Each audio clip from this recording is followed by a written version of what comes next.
Welcome to Dove and Dragon Radio. Today's show is brought to you by Zephyr Brand Jewelry for all your fashion needs. And our today's guest is Bryan Crane. Welcome. Hi there.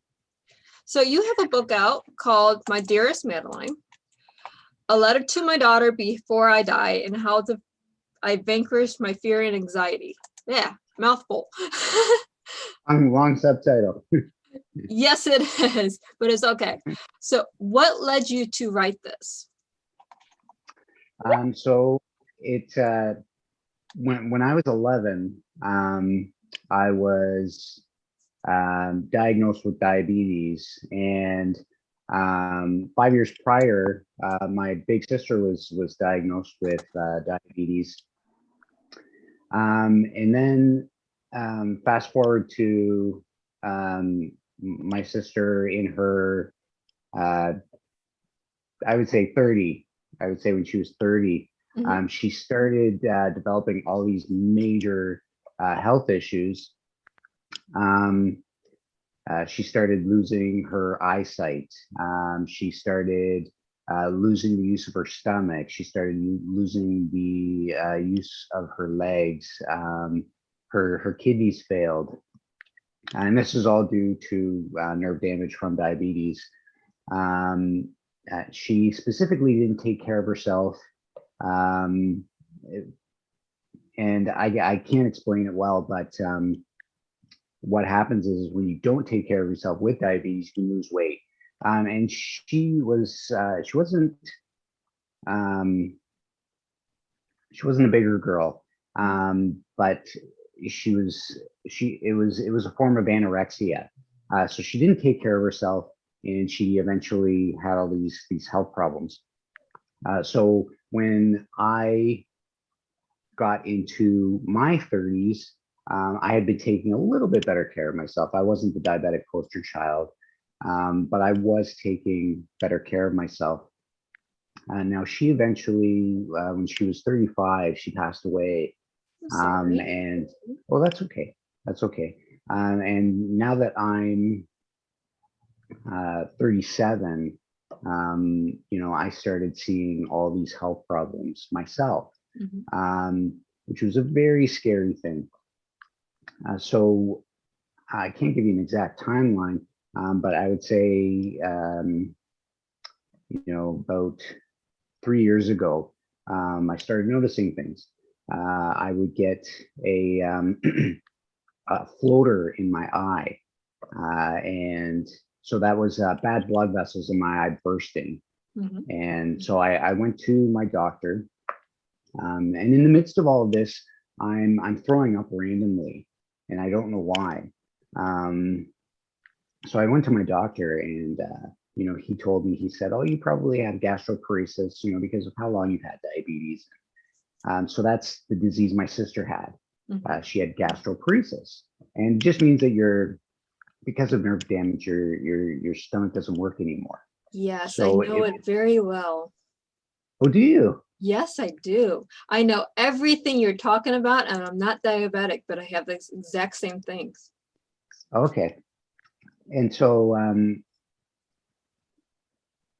I would, like I said, I'd be throwing up randomly, and my doctor, he gave me the news that I had like the exact same thing my sister had, and luckily he had asked what else is wrong, because when you doctor Google things and you look up eye floaters, it says eye floaters are normal, and but for a diabetic they are not. Yeah. And so he had said, well, I'm going to send you to an emergency optometrist because this isn't good. So I went to my optometrist, and she said, she looked at my eyes, and she said, "No, we're rushing you to the hospital right now. I think your eye is detaching from your retina." So I went to an ophthalmologist, and when the ophthalmologist came in the room, so my sister, she was, near the end, she was blind, which is the biggest fear that I have is going blind. So the ophthalmologist came in the room, and he's, and I looked at him and I said, "Please just be gentle with whatever news you have. And I remember him looking me in the eye, and he said, "Well, you'll be blind in 6 months." And I immediately had a nervous breakdown. Um, it was very, very tough for me because I am comparing my story with my sister's story. You Right. know, I'm going blind. I have gastroparesis. You start I'm comparing everything to what you know, yeah, to known events, and he goes yes, to the negative immediately. yes. Um, and so I I couldn't stop comparing myself. I had a major nervous breakdown. Now eventually, um, what had uh, what had happened was I started having anxiety all the time. Um, and with the gastroparesis, my normal body weight is anywhere from like 160 to 170. Well, I started losing massive amounts of weight um, because I can liken it to a bad case of food poisoning. You know, so anything that's like high in fiber, high in fat, your stomach's not going to process it if you have gastroparesis, and it's going to be a bad case of food poisoning for you. So this was happening all the time because I was vegan. So everything's got high fiber. So I got down to about 115 pounds. And I don't think I weighed that when I was like 12. So um, I'm in the hospital, you know, my now I'm experiencing major heart problems. I'm going blind, and the doctor comes to me and she says, "Now, Bryan, like you need to get your power of attorney. You need to get your affairs in order." She's like, "I don't know how much longer you can last like this, you know. You need to take care of those things." So part of me getting my affairs in order was writing this book, um, because it essentially was a death letter to my daughter. So I took an outline um, of all the things I wanted to tell her, but it was a lot. Like I wanted to tell her a lot. I mean, she was only, she was only about 10 at the time. Um, and the letter ended up being as big as a book. And so, we're sitting around and she she knows I tell her everything. And so, she knows I'm writing her this letter and she knows about my health. And um, I started playing around with the idea of telling her, I think the things that I have to say are beneficial from experience. And so, I was thinking about turning your letter into a book, and I remember she grabbed my arm and she said, "Dad, you have to go through with this. A lot of people, um, they don't go through with things like this with their dreams." And she's like, "You have to make me a promise that, you're gonna start this and finish it." So I did. And this is my letter to her and to everybody else about, how to get over your fear and Anxiety. anxiety. Yeah, see, I went through this. I'm borderline diabetic, so I'm not diabetic yet, or they call it pre-diabetes. Yeah, So I yeah. do take care of myself now. I mean, I don't do sugar and I eat healthy and can't do high fiber, can't do high fat just because I have gastroparesis and yeah, I'm a Oh, mess. So 2011, I'm going through exactly what you're going through with the diabetes, but for a different reason. I had a AVM in the brain and it caused 2 strokes, needed brain surgery, and I still have gastroparesis. That's going to be a lifetime thing. So I understand what you're going through. I understand the floaters because I still have it. It's really? going to be eventually I will go blind. That is a fact of life. It's such a scary thing. Now I'm in Canada. Mhm. Um, So we have these needles we can get in our eyes, and it kills the bad blood vessels. And as long as I go, and I'm faithful to these appointments, the likelihood of my eyesight getting any worse is relatively low. So I'm fortunate enough for that, for my healthcare system. But before I knew any of these things, it was literally getting used to the fact that I'm not going to see anymore, and me comparing myself with my sister and what she went through with going blind. She did not take it well. She didn't go through with those appointments to get those needles in her eye that she so desperately needed. She had just totally given up at this point.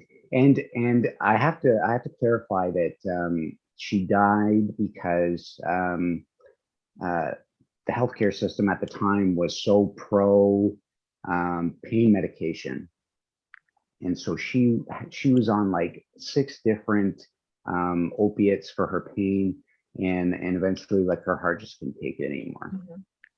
Yeah, it depends on the healthcare system. I'm in America, you're in Canada, so our healthcare systems range widely depending on where, it's different. But at the same time, we both countries have went through here's a painkiller, have more painkillers. That's not how you deal with diseases.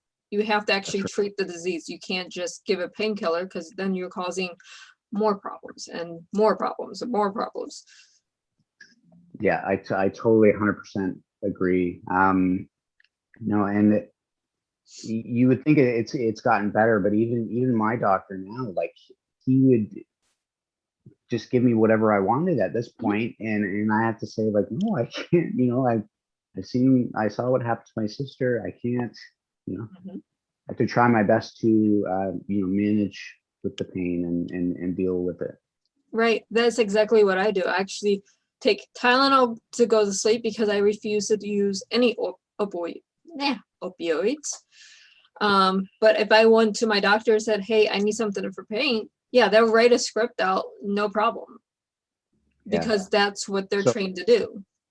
Yeah, it's so sad.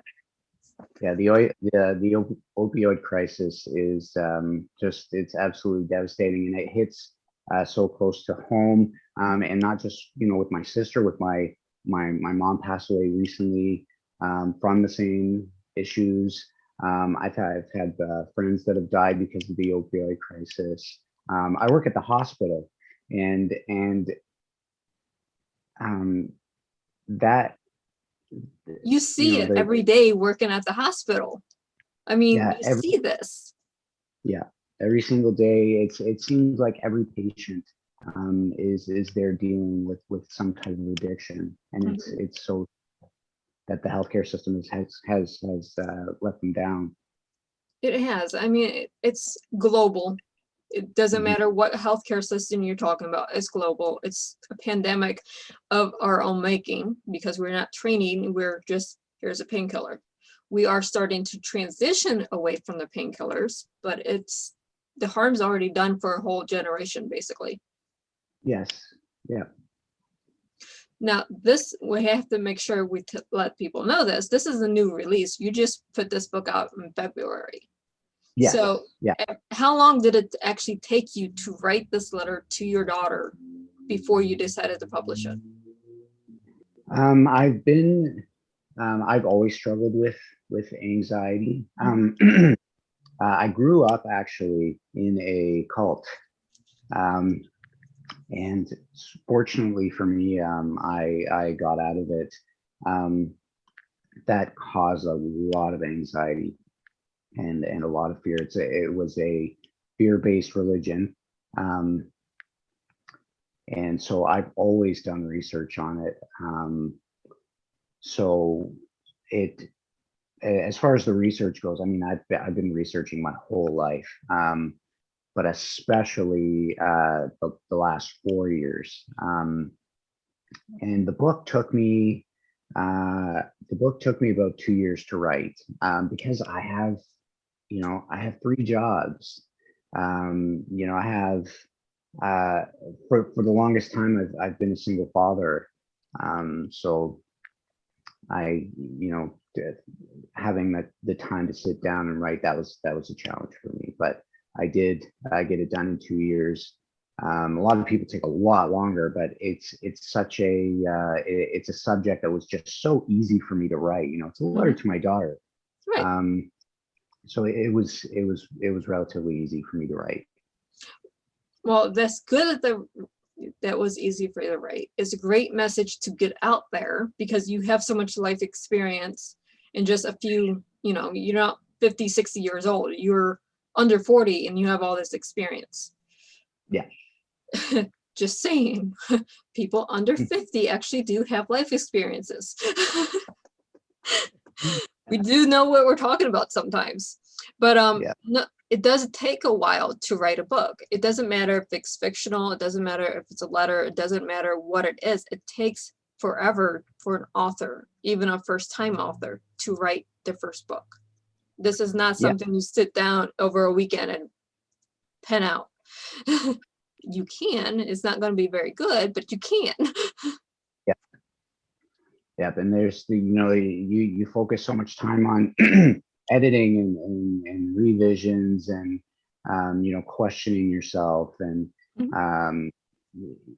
for a first-time author, it's really jumping into the market, making yourself vulnerable, and giving your thoughts to people, and then possibly hearing that maybe your thoughts aren't valid, or maybe you're not as intelligent as you think you are. It's such a scary thing, and I think that's the most difficult thing for an author, is making yourself vulnerable.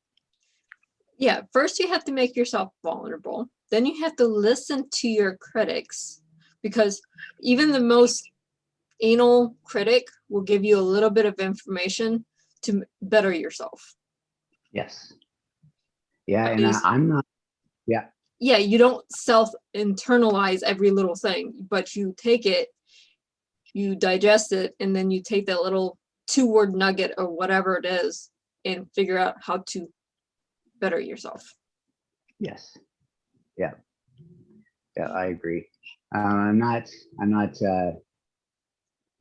because the book is so new, I haven't run across a bad review yet. And I'm sure I will have to endure that rite of passage that every writer has to go through. And I'm not looking forward to it. Like I'm a very sensitive person. So I'm not looking forward to it. But like you said, I mean, it's constructive. You have to take what people say with a grain of salt. I'm always up for bettering myself. So yeah, I'm not looking forward to it, but I am. It's a learning curve. I remember in 2016 when I published my first book and did my first book signing, it was very humbling because you get all the negative, and their readers will go to your face to tell you what's wrong before they will put it on a computer or internet review. They'll come to you. They'll find you on Facebook, Twitter, Instant Messenger, wherever, just to tell you, hey, you need to fix this. You need to do that. That's why connecting with our readers is so important. And I have a show so our readers can find you. Yes. Yeah. That said, where can our listeners and our viewers find you? So I'm mainly focused on my Instagram. So my Instagram handle is Madelyn the Anxiety Conqueror with underscores.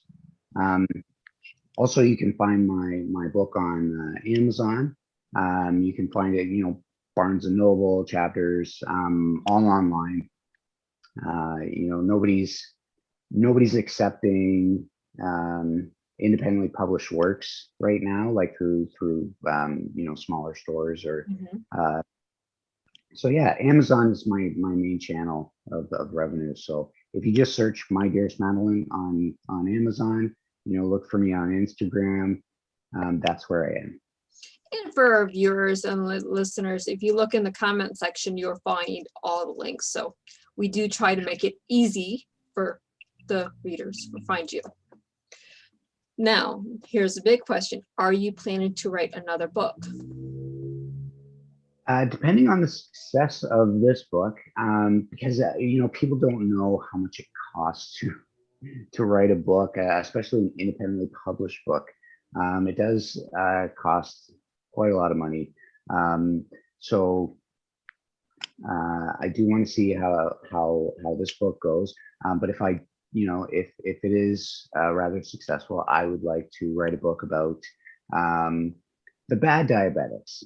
Mm-hmm. You hear so much about when you read about diabetes, you hear about all the people that are under super good control, and the people that don't. The poster child for the diabetes. It's not all poster child. We have our ones that don't eat very healthy, that need to take better care of themselves, to lose weight, to exercise, to you name it, they don't do it. Yeah, and so like you hear about all these people that take super good control, super good care of themselves, and you don't relate to them. Like like I said, I'm obviously in the position I'm in because I'm not the poster child for diabetes.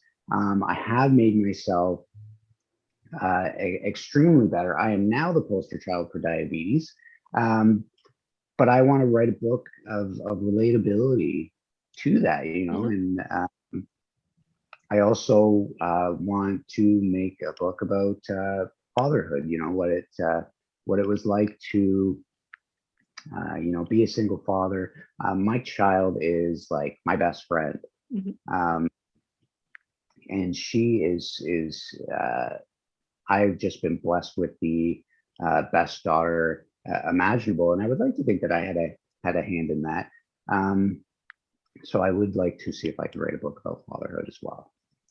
Those both would be needed in today's society, seriously. We don't have too many books on single fathers writing about parenthood.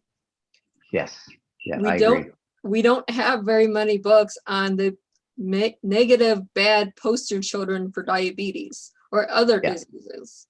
We yeah, always see you do this A, B, C, and D, you'll be fine. You don't get, well, if you don't do A, B, C, and D, this is going to be your life.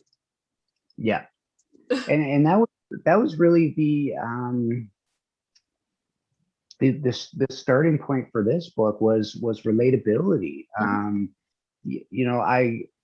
with my research of anxiety and fear, I would come across all these books and written by doctors and written by um, these super rich, ambitious people, and I felt, I didn't relate to them. They'd be talking in their books like, oh, I've spoken about fear to Fortune 500 CEOs, and I'm thinking, well, that's not me. How can you relate to me?